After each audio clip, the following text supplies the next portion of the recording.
everybody. It's great to see you, even though I really can't see you. So before I begin, just a reminder, I know many of you have cell phones for pictures, so please remember to turn those off so we don't disturb our cast and our students.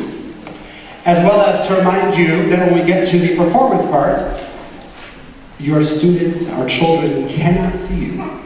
All they see is this blue thing out there, so they're only going to know if you're having a good time and appreciate them by using their hands, feet, as well as your mouths. So, we are here celebrating the Evening of the Arts. And the arts are important to our school for a whole host of reasons. And when I talk about arts, I talk about fine arts, performing arts, music, drama, etc. And they're important to our school because we believe and know that children need multiple mediums to express themselves. We know neurologically that creativity is very important in using different sides of the brain, as well as we know that sometimes the arts can be therapeutic and allow children time for processing. So we've made a lot of progress and work in this area. And I want to take a moment just to thank those people who have made this evening and our performing arts what they are today. So first and foremost, I want to thank Fernine, I think she's here, for being the point person and putting this evening together.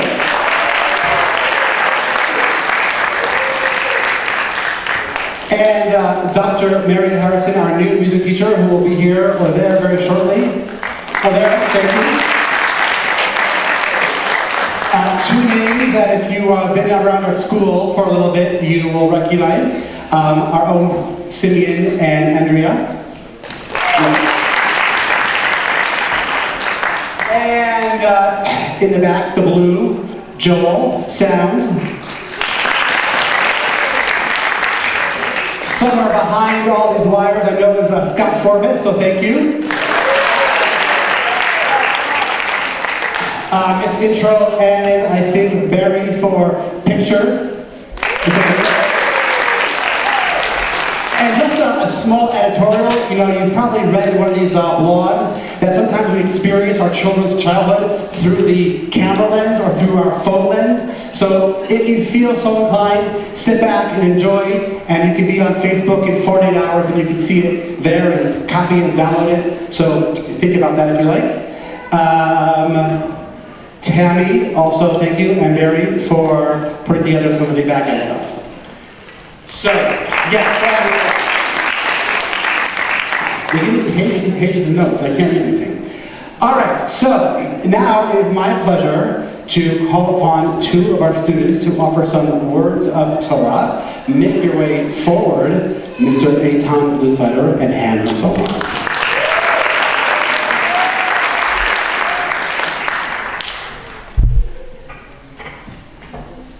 You can take that. I'm joking.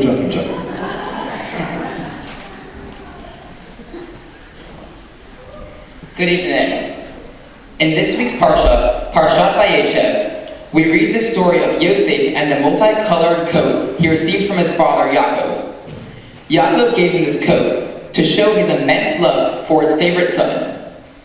In Bereshit, Perek Lamed Zayin, Pasuk Gimel, it says, Vayisrael ahav et Yosef mikol banav ki ben sikunim hu lo ve'asa lo ketonat pasim. And Israel loved Yosef more than all his sons because he was a son of his old age, and he made him a fine woolen coat. Rashi explains that fine woolen coat means that the coat was indeed very colorful, while other commentators add that it was striped. But it was unanimously agreed upon that the coat was exceedingly beautiful. Yaakov felt like the best way to express his love to Yosef was by giving him this coat, instead of giving him something else, possibly like the most upscale tent in all of Canaan, or helping him further his studies. Yaakov understood that sometimes it is the smallest things that can make the biggest impacts in life, and Yosef was able to find the beauty in the coat that his father had given him. Tonight we are all here for Evening of the Arts. Numerous students have worked tirelessly on the artwork, music, and various other performances being showcased tonight, and all of these things have a certain beauty to them. In life, finding the beauty in any and every situation is what makes life worth living. Even Yosef was thrown into a pit of misery by his brothers, and he was thrown in prison in Egypt, but he never lost his faith in Hashem. Yosef was able to find the beauty in his situation and eventually found great success in Egypt. Sometimes beauty is apparent, and sometimes it takes a little digging to find, like for Yosef, but beauty isn't everything, and even the smallest and cheapest things can sometimes make the biggest impact. Enjoy the performances.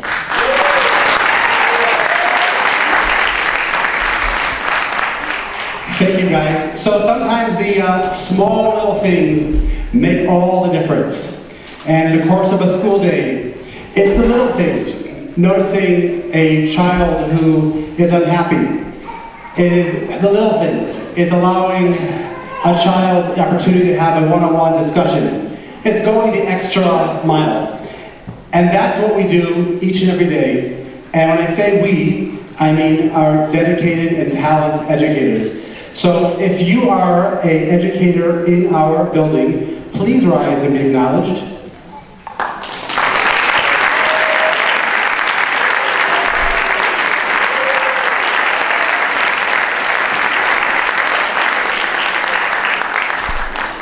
I really just did that to see if they were in the back paying attention, but I guess they are. All right, so now we're going to pay tribute to our country and to the land of Israel. Please rise for the national anthem and Hatikvah.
You may be seated.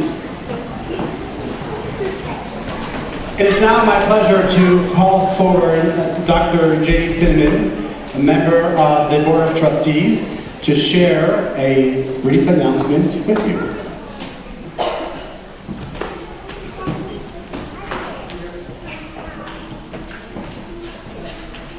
Good evening, everybody. Hello? In the book of Genesis, we are told that humankind is created in the image of God. And the dominant trait that apparently humans are given to be God-like is the trait of creativity.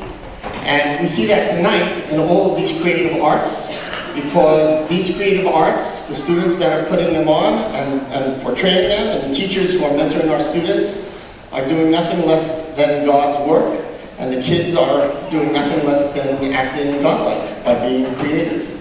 This school is in the business of creating. And it's in the business of creating lots of different dimensions of people, but above everything, it's in the business of creating mensches. It's in the business of creating people, young men and women, with character, with kindness, with Menschlichkeit, with all of those features that we would like to be proud of in our children and our grandchildren. And with this, I am so honored to be able to tell you what you heard last week in Rabbi Lubitz's Thursday-ish announcements that came out on Friday, which is that we are embarking upon the building, please God, in the next couple of months, the building of the Vivian Zisselt Sportsmanship Complex. I will share with you an idea that you might have gotten from Rabbi Lubitz's email, but just to emphasize this. Everyone, when our children, Mindy and I have had 5 children in the school, when our children participated in sports, we thought it was a wonderful experience. It's a chance for them to learn about team play and values and supporting each other. We, through this sportsmanship complex, are going to flip it completely on its head.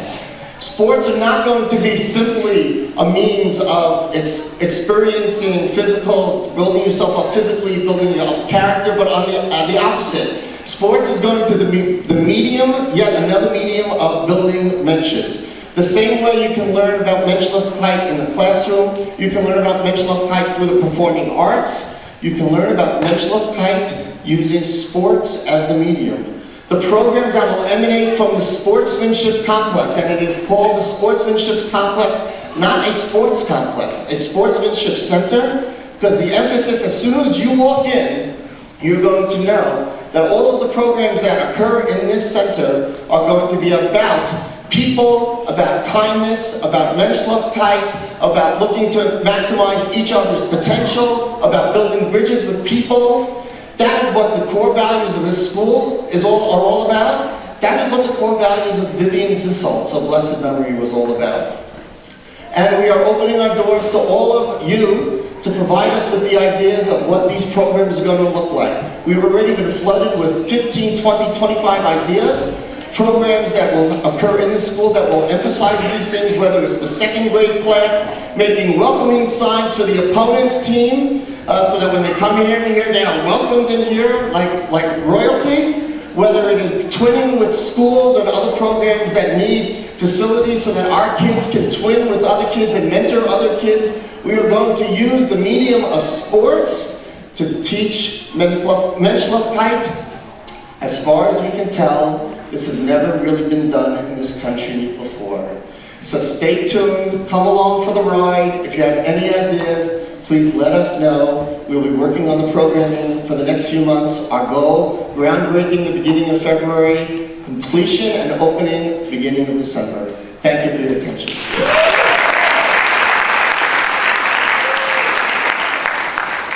It's very busy around here, if you can't tell. All right, enough about us. Let's see some performances, and once again, remember, they can't see you, but they can only hear you.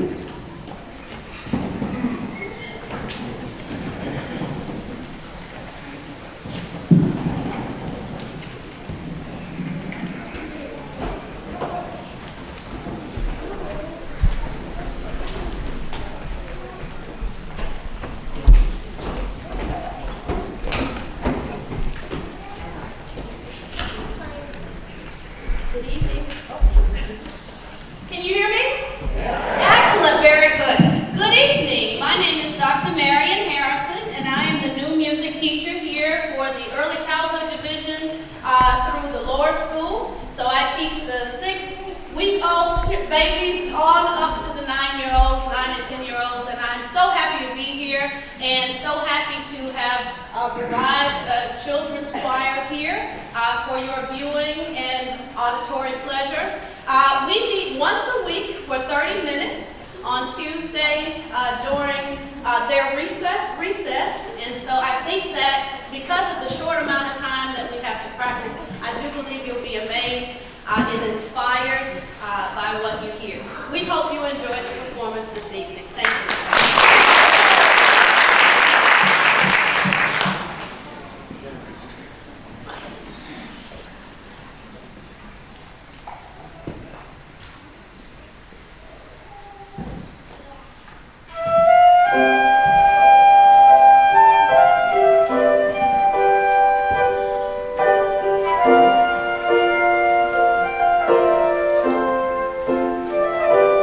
If I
because it's yours, because we love you.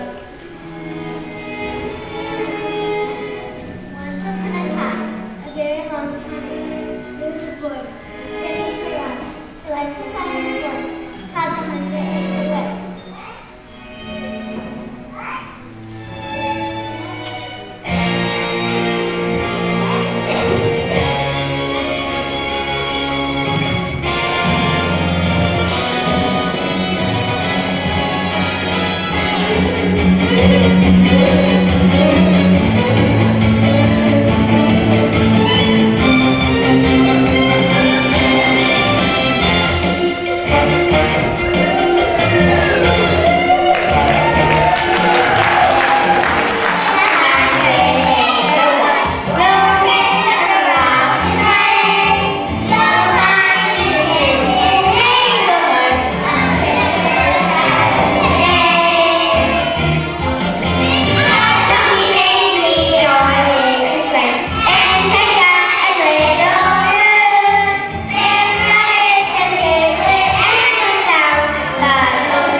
Everyone's different, which is kind of cool when you think about it.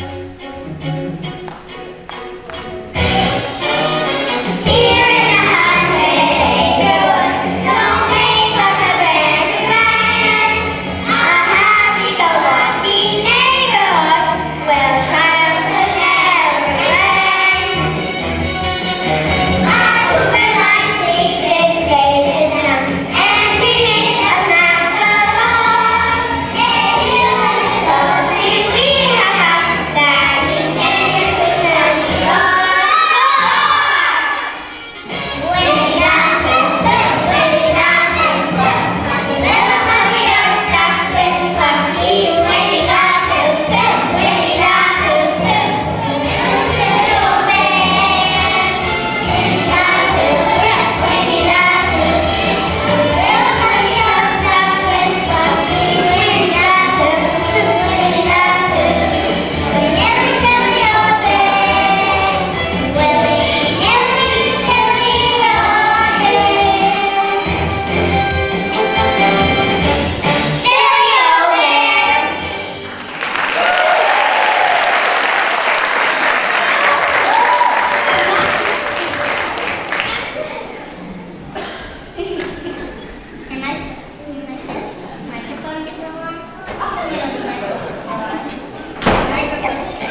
Joan. I'm in 12th grade, and I wanted to tell you a little bit about the Upper School Girls Play, our annual Pagiga. We're going to see a trailer in just another minute. This year we are continuing in our tradition of writing and directing the play ourselves, but we've decided to move away from the model of parodying an existing play, and we've written our own, influenced by stories of members of our community. It's set in Poland in 1942, and the message of the play teaches a lot about the power of knowing who you are, what your values are, and applying those values in any situation that life might throw at you. And please, if you are a woman, come support us, join us. We would love to have you. It's in February, and bring all of your female friends.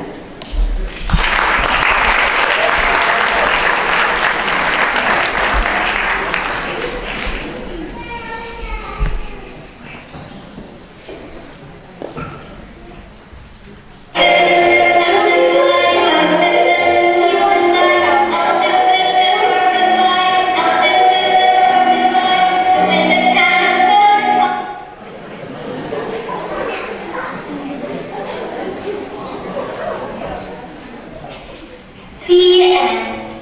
Good night, Violet. Tell me another story about me. What do you want to hear about, Viola?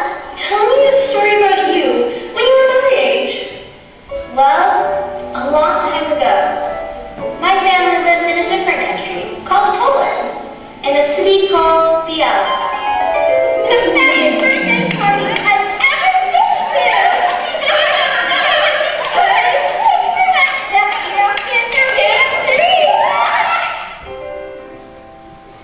Everything was normal enough until it wasn't.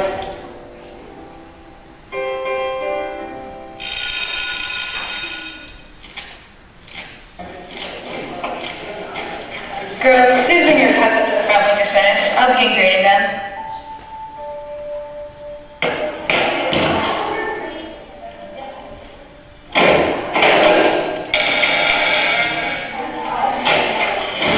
There has been no mistake.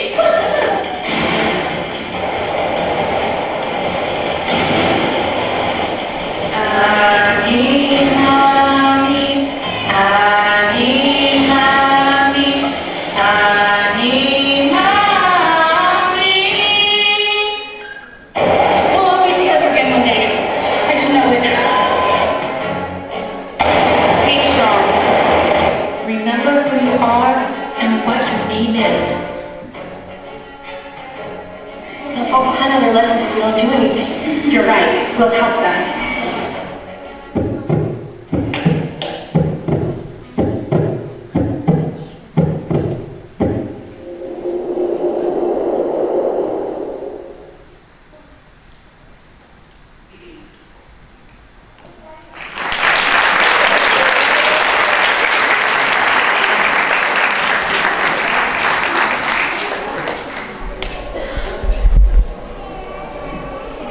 That was great.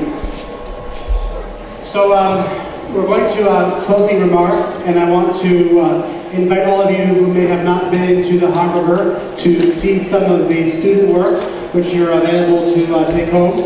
And this is also an opportunity to thank both Kendra and Allison for all their tireless work in our art department throughout the course of the year. So thank you.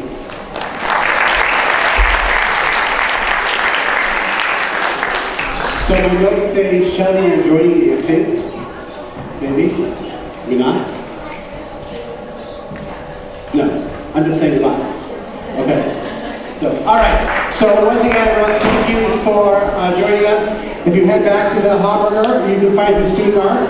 Please feel free, and we will see you again. We will do it again tomorrow. Have a great evening.